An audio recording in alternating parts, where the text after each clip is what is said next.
Good morning times town अब भारत देख रहे हैं आप फिट इंडिया के सुपर हिट बुलेटिन में आपका स्वागत है। मैं हूं श्रुतिका आप सभी के साथ। गुड मॉर्निंग, नमस्कार। आपके साथ खबरों में मैं हूं साक्षी मिश्रा और आज श्रुतिका और मैं यूपी यात्रा में पहुंच गए हैं प्रयागराज। यहीं से फिट इंडिया का सुपर हिट बुलेटिन भी आपको दिखाने वाले हैं। 9 बजे तक बने रहिएगा हमारे साथ। आपको बताएंगे देश और दुनिया की तमाम बड़ी खबरें, मनोरंजन का हाल और खेल की खबरें। इसी के साथ में राजनीतिक जगत की बड़ी हलचल आप तक पहुँचाएंगे, तो बने रहिए हमारे साथ। शुरू करते हैं खबरों का सिलसिला।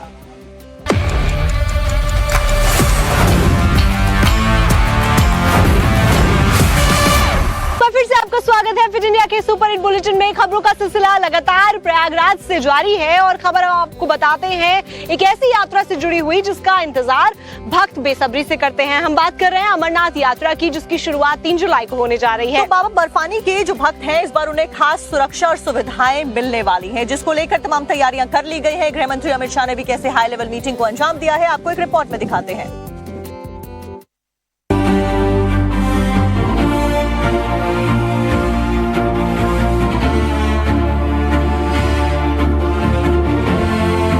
कुछ दिनों बाद बाबा बर्फानी के दर्शन के लिए शिव भक्तों का रेला लगने वाला है। 3 जुलाई से शुरू होने वाली अमरनाथ यात्रा के लिए इस बार अभूतपूर्व सुरक्षा व्यवस्था की जा रही है। आज दिल्ली में गृह मंत्री अमित शाह अमरनाथ यात्रा की तैयारियों और सुरक्षा व्यवस्था पर समीक्षा बैठक करेंगे। इस हाई लेवल मीटिंग में जम्मू कश्मीर के उपराज्यपाल मनोज सिन्हा, डीजीपी नलिन प्रभात, उत्तरी कमान के वरिष्ठ सैन्य अधिकारी, खुफिया ब्यूरो, बीएसएफ और सीआरपीएफ के शीर्ष अधिकारी शामिल होंगे। बैठक में यात्रा मार्ग की सुरक्षा, श्रद्धालुओं की सुविधाएं, आतंकवाद रोधी उपाय और समग्र तैयारियों की समीक्षा की जाएगी। इस वर्ष यात्रा की सुरक्षा में 670 केंद्रीय अर्धसैनिक बलों की कंपनियां तैनात होंगी, जो अब तक की सबसे बड़ी सुरक्षा तैनाती मानी जा रही है। 3 जुलाई से शुरू होकर 28 अगस्त तक इस बार 57 दिनों तक यात्रा चलेगी, जो पिछले साल की तुलना में अधिक अवधि की यात्रा होगी। अब तक 3.5 लाख से अधिक श्रद्धालु रजिस्ट्रेशन करा चुके हैं। उम्मीद है कि इस बार श्रद्धालुओं की संख्या 5 लाख का आंकड़ा पार कर सकती है। इसे देखते हुए पवित्र अमरनाथ यात्रा के लिए सुरक्षा व्यवस्था में एक बड़ा बदलाव किया गया है। जम्मू कश्मीर पुलिस ने यात्रा में शामिल होने वाले सभी गाइड, पालकी वालों और टूरिस्ट गाइड के लिए पहचान वाला QR कोड सिस्टम लागू किया है। इससे ये पक्का होगा कि यात्री, पर्यटक और स्थानीय नागरिक सिर्फ वेरीफाइड सर्विस देने वालों से ही संपर्क करें। सुरक्षा को और पुख्ता बनाने के लिए पहचान मोबाइल ऐप का इस्तेमाल किया जा रहा है। उधर यात्रा को लेकर जम्मू के भगवती नगर स्थित यात्री निवास बेस कैंप में तैयारियां युद्ध स्तर पर जारी हैं। यात्रा मार्गों पर तैयारियों को अंतिम रूप दिया जा रहा है। इसके अलावा फेस रिकॉग्निशन सिस्टम, सीसीटीवी कैमरे और 25 एलिवेटेड वॉच टावर भी लगाए गए हैं।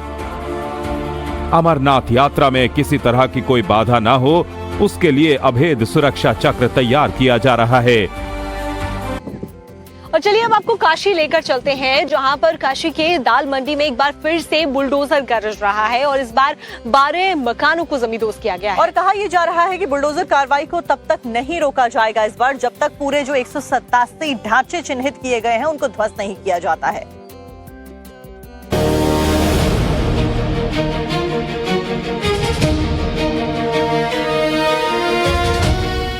ये बुलडोजर ना रुका है ना रुकेगा। वाराणसी की दाल मंडी करीब करीब खंडर में तब्दील हो चुकी है। ये तस्वीरें उसकी गवाही दे रही हैं। CK 42/93 CK 42/91 B 50/228 CK 69/21 अतः भवन को अतिशीघ्र खाली कर दे। ये उन मकानों का एड्रेस पढ़ा गया जिसे कुछ देर बाद जमींदोज करना था।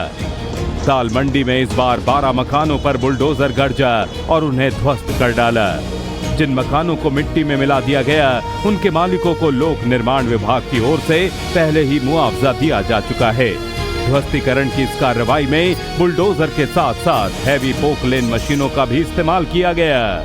पूर्वांचल के सबसे बड़े थोक बाजार दालमंडी के अंदर एक बार फिर से ध्वस्तीकरण की कार्रवाई शुरू हो चुकी है और इस वक्त पीला पंजा, जिसे बुलडोजर भी कहा जाता है, उसके जरिए यहाँ के मकानों को ध्वस्त किया जा रहा है। फिलहाल देखिए सामने पोकलेन मशीन है, यानी बुलडोजर नहीं बल्कि बुलडोजर से बड़ी जो मशीन है पोकलेन मशीन, उसके जरिए यहाँ पर ध्वस्तीकरण की कार्रवाई की जा रही है। और सामने आप देखिए कि ये 2 मंजिला मकान है, इसको इस वक्त ध्वस्त किया जा रहा है और जो पंजा है वो इसके सबसे ऊपरी जो मंजिल है वहां पर इसको इस वक्त ध्वस्त किया जा रहा है। और अगर तस्वीरें दिखाने की हम कोशिश करें तो चारों तरफ आपको सिर्फ और सिर्फ जो मलबा है, जो मलबे का जो गुबार है, वो इस वक्त दिखाई पड़ रहा है। काशी विश्वनाथ धाम के वैकल्पिक रूट के लिए दाल मंडी में 187 मकान गिराए जाने हैं। इनमें से 132 मकान गिराए जा चुके हैं। 49 मकानों पर अभी भी कार्रवाई बाकी है। बाकी बचे ढांचों में 6 मस्जिद भी शामिल हैं। जून महीने के अंत तक दाल मंडी में मकानों को गिराने का काम खत्म हो जाएगा। क्या उम्मीद करें कब तक ये पूरा जो एक अभियान है, जो ये ध्वस्तीकरण की कार्रवाई है, वो खत्म हो जाएगी? क्योंकि 132 के आसपास आप पहुंच चुके हैं, वो नंबर क्या है? ये कार्रवाई बहुत तेजी के साथ होनी है। जैसा कि लक्ष्य है जून माह के अंत तक ध्वस्तीकरण का कार्य कंप्लीट कर लेना और उसके बाद जो नेक्स्ट स्टेज है हमारी निर्माण की, उसको स्टार्ट करना। ये हम गलियां आपको दिखाने की कोशिश कर रहे हैं कि दालमंडी की जो गली थी पहले बमुश्किल से 8 से 10 फीट हुआ करती थी, लेकिन अब जब ध्वस्तीकरण की कार्रवाई हो रही है और जब मकानों को तोड़ा जा रहा है तो उसके बाद कितनी यहाँ पर जगह हो रही है। आप ये देखिए कि लगभग एक तरफ के अगर ये दुकानों को तोड़ा गया है तो आप ये समझिए कि 40 से 45 फीट का जो रास्ता है वो अब साफ तौर पे नजर आने लगा है। तो धीरे धीरे जो कार्रवाई का दायरा है वो बढ़ता जा रहा है। कुल 132 जो मकान हैं उनको ध्वस्त किया जा चुका है। उत्तर प्रदेश के मुजफ्फरनगर से खबर आपको बताएंगे, जहां पर जो चर्चित हत्याकांड था, रॉकी हत्याकांड, उसके चौथे आरोपी को एनकाउंटर करके ढेर करके पकड़ लिया गया है। तो आपको बता दें कि जवाबी कार्रवाई की गई जिसमें रॉकी ने भागने की कोशिश, रॉकी का जो हत्या का आरोपी है उसने भागने की कोशिश की और उसके बाद में जब गोली चलाई जाती है तो उसके पैर में लगती है और उसके बाद उसे अस्पताल में भर्ती कराया जाता है। क्या कुछ जानकारियां सामने आ रही है, आपको दिखाते हैं।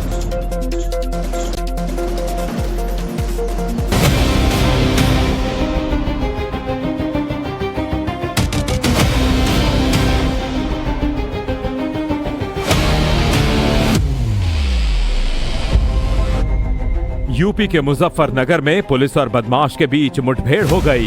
ये मुठभेड़ मुजफ्फरनगर के सिखेड़ा इलाके में हुई। देर रात जब बदमाश का सामना पुलिस से हुआ तो बदमाश पुलिस टीम पर फायरिंग करने लगा, जिसके बाद जवाबी कार्रवाई में पुलिस की तरफ से भी गोली चलाई गई। मुठभेड़ के दौरान शुभम के पैर में गोली लग गई और वो गंभीर रूप से घायल हो गया। पुलिस ने उसे मौके से गिरफ्तार कर लिया। घायल अवस्था में उसे अस्पताल में भर्ती कराया गया, जहां उसका इलाज जारी है। पुलिस के मुताबिक ये बदमाश रॉकी हत्याकांड का आरोपी था और इस पर पहले से कई आपराधिक मामले दर्ज थे। पुलिस को लंबे समय से इस अपराधी की तलाश थी। बता दें कि रॉकी हत्याकांड के बाद बदमाश शुभम ने उसके शव के साथ भी बदसलूकी की थी। इस घटना से जुड़े 3 आरोपी पहले ही गिरफ्तार कर जेल भेजे जा चुके थे, जबकि पुलिस शुभम की तलाश कर रही थी। शुभम के एनकाउंटर के दौरान पुलिस ने आरोपी के पास से एक अवैध तमंचा बाइक बरामद की है। बदमाश के खिलाफ पुलिस ने कड़ी कार्रवाई की है। बेहड़ा चौराहे पर चेकिंग के दौरान संदिग्ध बाइक आने पर पुलिस ने रोकने का इशारा किया। पुलिस के रोकने पर न रुका और पुलिस पर जान से मारने की नियत से फायर कर दिया। पुलिस ने जब जवाबी कार्रवाई की, सूक्ष्म फायरिंग की, उससे उस बदमाश के पैर में गोली लगी। बदमाश से पूछताछ उसने अपना नाम शुभम पुत्र हरिंदर निवासी कादीपुर थाना भोपा का रहना बताया है। इसके पोजीशन से 315 बोर का तमंचा, खोखा जिंदा कारतूस तथा एक मोटरसाइकिल बरामद हुआ। पुलिस का कहना है कि रॉकी हत्याकांड से जुड़े सभी आरोपियों को कानून के दायरे में लाया जा रहा है। ऐसे में चौथे आरोपी शुभम की गिरफ्तारी बड़ी कामयाबी मानी जा रही है। अब बात करेंगे इंदौर की, जहां पर आय से अधिक संपत्ति के मामले में एमपी के एक अफसर लक्ष्मी नारायण कंडवाल के घर पर ईडी का छापा पड़ा है। और जब ईडी की टीम छापेमारी करने के लिए पहुंची, जो धन का खजाना वहां से बरामद हुआ है, उसको देखने के बाद में हर कोई हैरान परेशान कैसे नजर आ रहा है, आपको हमारी रिपोर्ट में दिखा देते हैं। एमपी सरकार में महिला बाल विकास की जिम्मेदारी, लेकिन खुद की संपत्ति का ऐसा विकास कि सुनकर आपका सिर चकरा जाएगा। नाम है लक्ष्मी नारायण कंडवाल। लक्ष्मी नारायण ने ऐसी लक्ष्मी बरसाई कि लोकायुक्त के अधिकारी जब इसके ठिकाने पर रेड करने पहुंचे तो उनकी आंखें भी फटी की फटी रह गईं। 30 साल की नौकरी में इसकी वैध आय करीब 2.5 करोड़ रुपए की है, लेकिन 10 करोड़ 82 लाख से ज्यादा की चल अचल संपत्ति इसके ठिकानों से अब तक मिली है। कुल योग जो है वो 1,06,58,085 रुपए टोटल वैल्यू कल की छापा कार्रवाई में निकल के आया है। इसके साथ में अगर जो उनकी प्रॉपर्टी वैल्यू जो है 14 प्रॉपर्टी की वैल्यू है वो 9 करोड़ 9.5 करोड़ के आसपास की वैल्यू थी, उसको भी ऐड कर दिया जाए तो 10 करोड़ 82,73,079 रुपए इनकी जो टोटल नेटवर्थ जो निकल के आई है अभी तक की कार्रवाई में। अब जरा ये भी समझ लीजिए कि लक्ष्मी नारायण के ठिकानों से क्या क्या मिला। इनकम से 241% ज्यादा संपत्ति का खुलासा, 10 करोड़ 82 लाख रुपए से अधिक की संपत्ति का खुलासा, स्कीम 103 में आलीशान बिल्डिंग, 13,500 वर्ग फीट में बिल्डिंग, लॉकर से सोना चांदी के आभूषण। लोकायुक्त जांच में कंडवाल और उनके परिवार के नाम पर 14 संपत्तियों का खुलासा हुआ है। कंडवाल 1986 में टीचर के रूप में शुरुआत कर 1996 में विभाग में आए, सीडीपीओ से संयुक्त संचालक तक पहुंचे। अब जब रिटायरमेंट का वक्त है तो महज 6 महीने पहले ये छापा पड़ा है। आरोप है कि mid day meal, anganwadi maintenance और ठेकेदार भुगतान में अनियमितताओं से करोड़ों की काली कमाई की है। महिला और बाल विकास विभाग उन बच्चों और माताओं की सेवा करता है जिनके पास संसाधन कम हैं। लेकिन अगर अधिकारी ही भ्रष्टाचार में लिप्त हों तो ये योजनाएं कैसे पहुंचेंगी? अहमदाबाद विमान हादसे को आज 1 साल पूरा हो गया है और इस हादसे में 260 लोगों की मौत हो गई थी। लेकिन परिवार की आंखें आज भी नम है जिन लोगों ने अपनों को गंवाया है, क्योंकि अभी भी जो इन्वेस्टिगेशन है उसकी जो फाइनल रिपोर्ट है उसको जारी नहीं किया गया है। आखिरकार ये प्लेन क्रैश हुआ कैसे, किसी को नहीं पता है। आप रिपोर्ट देखिए।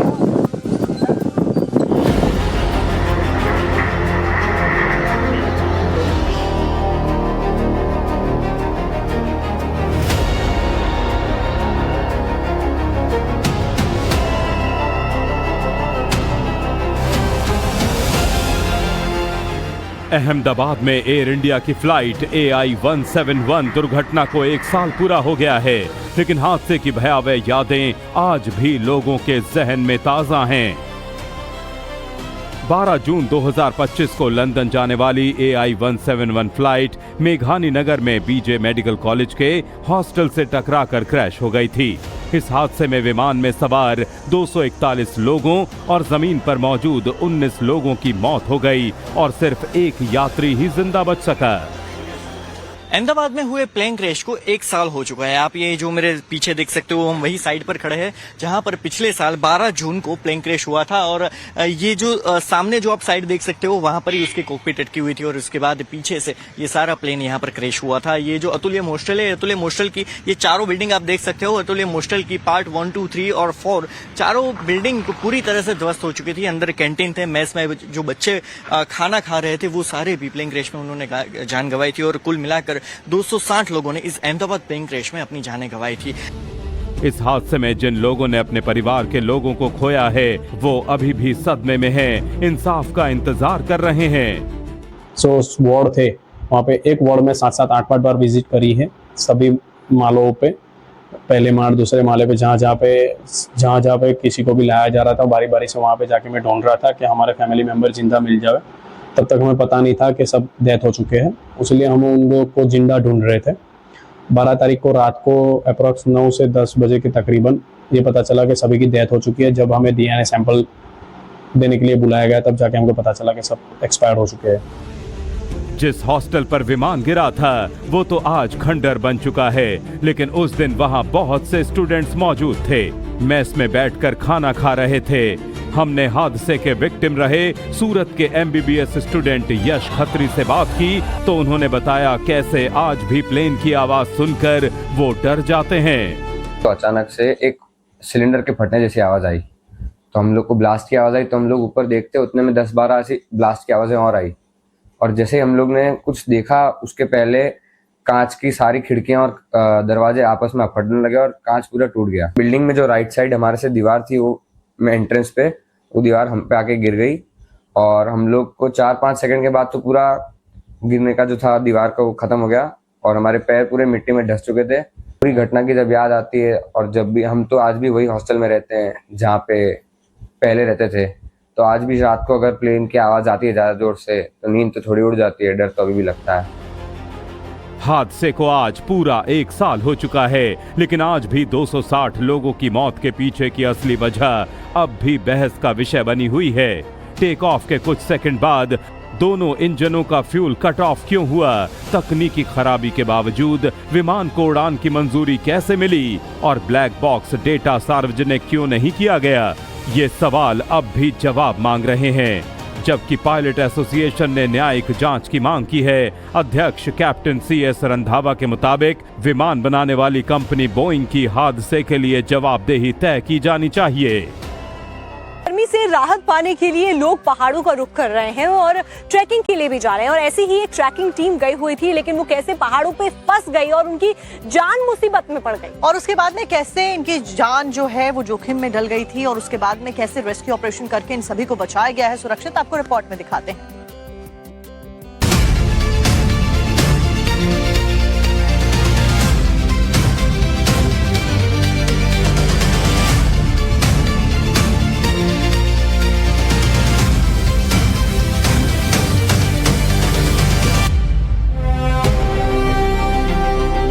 जिंदगी बचाने के लिए खतरनाक रेस्क्यू ऑपरेशन। दुर्गम ऊंचे पहाड़ी इलाके में SDRF का साहसिक रेस्क्यू अभियान। लगे या कहीं और के? महाराष्ट्र के भी, बंगाल के भी है, पुणे के भी है, महाराष्ट्र, बंगाल, पुणे।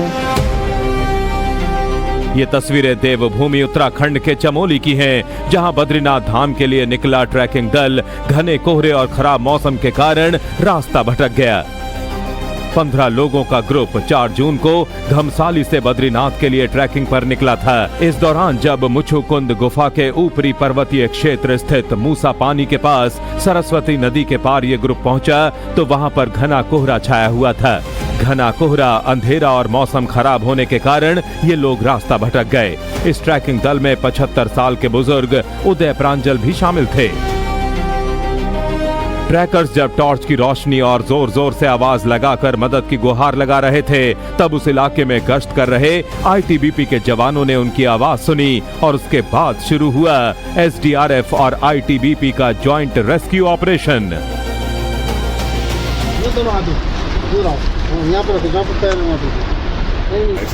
अगर गिरेंगे तो मेरे ऊपर नहीं गिरेंगे। ना कोई नहीं गिरेगा। बहुत बढ़िया।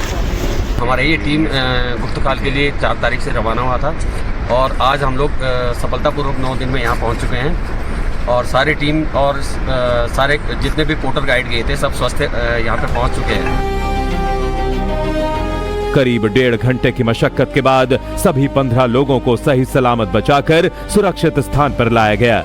लगातार बारिश, अंधेरा और दुर्गम पहाड़ी मार्ग के बावजूद बचाव दल ने ट्रैकर्स की लोकेशन का पता लगाकर उन्हें बचा लिया।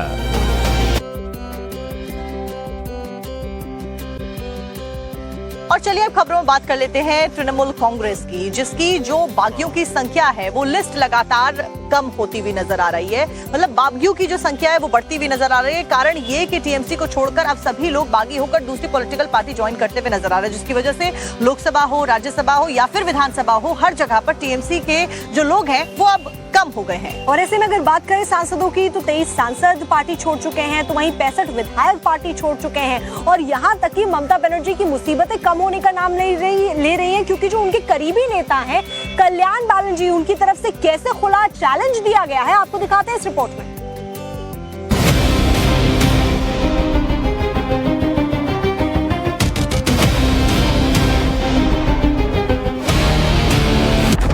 तृणमूल कांग्रेस एक परिवार, एक पार्टी, लेकिन अब वो परिवार ही टूटने लगा है।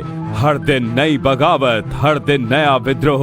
ममता बनर्जी अपने सियासी करियर के सबसे मुश्किल दौर से गुजर रही हैं। जिस पार्टी को उन्होंने अकेले दम पर खड़ा किया, आज उसी पार्टी को अपने सामने बिखरता हुआ देख रही हैं। ममता बनर्जी के तीसरे राज्यसभा सांसद प्रकाश बराइक ने भी पार्टी से इस्तीफा दे दिया। देकर क्या वजह रही कि आपने टीएमसी का दामन छोड़ दिया? मैं बार बार एक ही बात बोल रहा हूँ, पश्चिम बंगाल के लोग का जो मैंडेट है, मैंडेट को देखते हुए अपना अपना रिस्पॉन्सिबिलिटी लेके, क्योंकि मेरा इलाका में भी हम लोग रिजल्ट ठीक नहीं किए, मैंडेट को देखते हुए हम लोग के राय दिए। मेरा पर्सनल डिसीजन है। अभी पश्चिम बंगाल के माननीय मुख्यमंत्री जो निर्देश देंगे उस अनुसार से काम करेंगे। बागी गुट का दावा है कि उनके खेमे में 20 नहीं उससे ज्यादा सांसद हैं। लोकसभा में 28 में से 8 सांसद बचे हैं, राज्यसभा में 13 में से 10 सांसद बचे हैं, विधानसभा में 80 में से 15 विधायक बचे हैं। यानी कुल मिलाकर 23 सांसद और 65 विधायक पिछले एक महीने में साथ छोड़कर जा चुके हैं। बागियों की रोज लंबी कतार हो रही है। बारी बारी से पुराने साथी किनारा कर रहे हैं और अब तो ममता बनर्जी के सबसे भरोसेमंद माने जाने वाले नेताओं में शामिल कल्याण बनर्जी ने ममता को ओपन चैलेंज किया है कि या तो पार्टी में अभिषेक रहेंगे या कल्याण। हम उनका मैटर तो नहीं करेंगे। फिर उनका एरोगेंसी, उनका बिहेवियर ये अनटॉलरेबल हो गया। इस टाइम में हम दीदी का पास खड़ा है, आप लोग देख रहे हैं, हर जगह हम जा रहे हैं, रिस्क लेके जा रहा है, तब भी उसको डिसरेस्पेक्ट करने का आदत नहीं बदला। वो सबको समझता है वो तो कैमक स्ट्रीट का इन्होंने इतना एरोगेंट किसी को रेस्पेक्ट नहीं करेंगे। मर्जी माफी, इसको सराओ उसको रखो, इसको सराओ उसको रखो। तो हम छोड़ दिया है। हम भी सुबह डायरेक्ट को बोल दिया, दीदी को बोल दो, अभिषेक बनर्जी है, दीदी चूज कर लीजिए, क्योंकि अभिषेक बनर्जी के लिए पार्टी में बहुत कुछ हो गया। अभी दीदी अभिषेक बनर्जी लेके चलेगा नहीं, मेरा माफी वर्कर का लेके चलेगा, यही मेरा देखना है। डिसरेस्पेक्ट नहीं किया है, अभिषेक बनर्जी ने डिसरेस्पेक्ट किया है, पार्टी ने नहीं डिसरेस्पेक्ट किया है। पार्टी का अलग मैटर नहीं कर रहा है। अभी उदयन गो का मैटर किया, 2 मैटर किया, अलग का मैटर कर रहा है। पार्टी तो अभिषेक नहीं है, पार्टी तो अलग है। इसलिए हम दीदी को पास आप सोच लीजिए कौन किसको श्लोक के लिए चलेंगे। अभिषेक बनर्जी का माफिक आदमी के लिए चलेंगे तो हम नहीं है आपका साथ। टीएमसी के बागी गुट का गुस्सा अब खुलकर अभिषेक बनर्जी पर निकल रहा है। केवल कल्याण ही नहीं, टीएमसी सांसद सौगत राय का भी कुछ ऐसे ही अंदाजे बयां हैं। कोई नाराजगी था, पहले वो बोल नहीं पाते, अभी बोलते हैं, रिजाइन करते हैं, बीजेपी उसका देते हैं, ये सब मिलके ये होता। हालांकि ममता को शत्रुघ्न सिन्हा से राहत मिली है। शत्रुघ्न सिन्हा ने अपनी खामोशी तोड़ सब कुछ शीशे की तरह साफ कर दिया। बात ये है कि ममता जी ने जिन्होंने मेरे दुख में साथ दिया, मेरे दुख की घड़ी में साथ दिया, तकलीफ की घड़ी में मेरा साथ दिया, मैं आज उनकी दुख की घड़ी में, उनकी तकलीफ की घड़ी में मैं ममता जी का साथ नहीं छोड़ सकता हूं। कुल मिलाकर ममता मुश्किल ही नहीं बेहद मुश्किल दौर से गुजर रही हैं और टीएमसी के नेता ममता को तो 1 सेकंड के लिए बख्श भी सकते हैं, लेकिन अभिषेक को लेकर आर पार के मूड में हैं। इस वक्त की बड़ी खबर पश्चिम बंगाल से आ रही है, जहां पर अभिषेक बनर्जी को सीआईडी का नया समन आ गया है। दरअसल फर्जी हस्ताक्षर का पूरा ये मामला है, जिसमें अभिषेक बनर्जी को एक बार फिर से सीआईडी के द्वारा समन यहां पर जारी कर दिया गया। यानी कि अभिषेक बनर्जी की जो मुसीबतें हैं वो फिलहाल थमने वाली नहीं है। तो आपको बता दें 14 जून को दोपहर 12 बजे पूछताछ के लिए तलब किया गया है। सीआईडी ऑफिस में अभिषेक बनर्जी को पेश होना होगा। तो तृणमूल कांग्रेस के सांसद अभिषेक बनर्जी और सीआईडी का जो नया समन है अब उनको जारी हुआ है। इससे पहले भी सीआईडी उनको समन जारी कर चुकी है।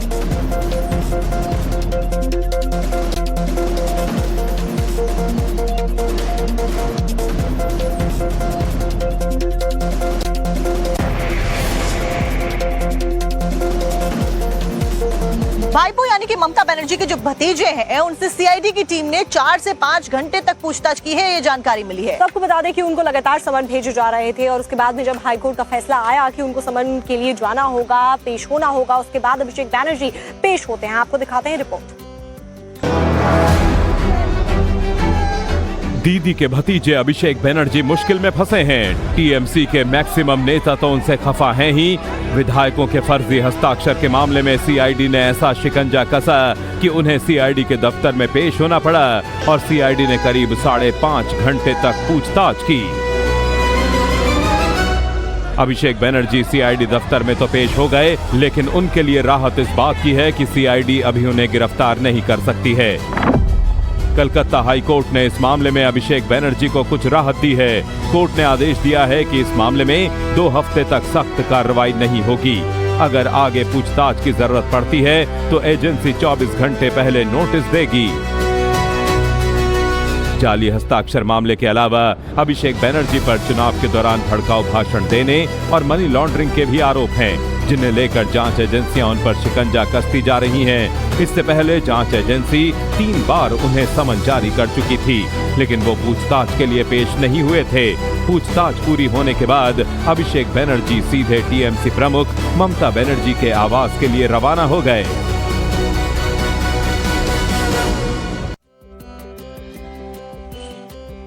तो पश्चिम बंगाल से आपको खबर बताते हैं, जहां के फलता दक्षिण 24 परगना में दीदी के पुष्पा का पुलिस ने हाफ पैंट में परेड निकाला है। आप सोचिए कि पुष्पा यानी कि ये जो जहांगीर खान है, उसकी परेड को देखने के लिए भारी संख्या में कैसे लोग वहां पर जुटते हुए नजर आए। रिपोर्ट देखिए।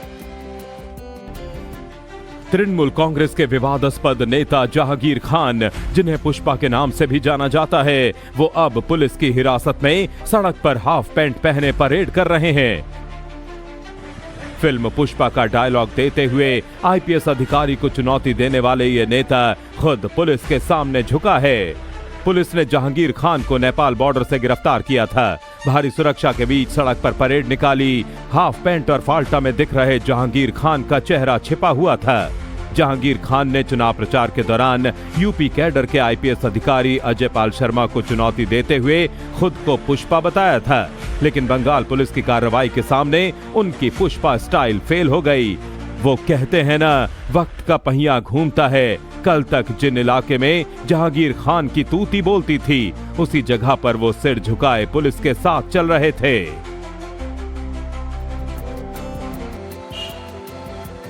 अब पश्चिम बंगाल में तृणमूल कांग्रेस का जो हाल देखने को मिल रहा है, उसका इम्पैक्ट जो है वो अन्य राज्यों में भी महसूस किया जा सकता है। और इसीलिए शिवसेना यूबीटी के सांसद संजय राउत ये कह रहे हैं कि सभी विपक्षी दलों को बीजेपी को हराने के लिए कांग्रेस के बैनर तले आ जाना चाहिए।